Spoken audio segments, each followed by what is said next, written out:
How to become a millionaire real estate investor in 2 years or less.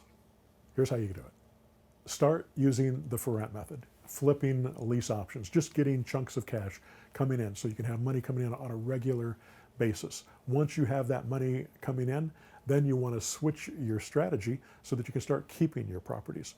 And if you can buy, let's say, one $100,000 property a month, subject to, you're going to have $1 million in property in 1 year or less. It's really not that hard to do.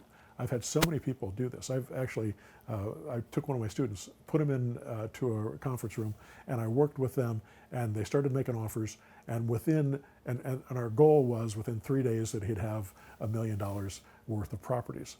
It happened the first day. Within 1 day, he had $1 million worth of property. Now, I don't do this all the time, and there were some challenges that we had to deal with going through that process to put those deals together, but it still made sense.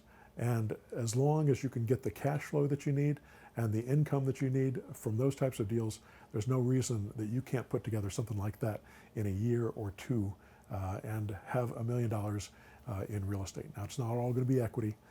Maybe you only have 20 or 30% of equity, but it won't take long to start building that equity up over time.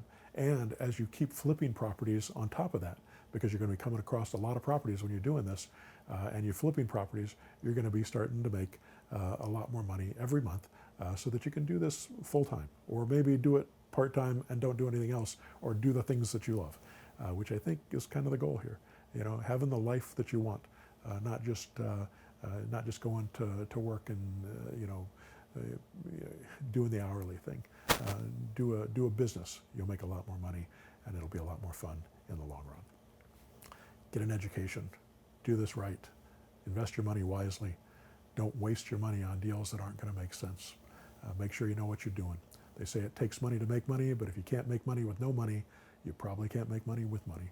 So learn how to do it with no money first, and then gradually move into investing your cash. All right, I hope that helps. If you like this channel, hit the subscribe button, ring the bell. It will put you on a notification list, so you'll get an email every time I put out a new video. All right, thanks.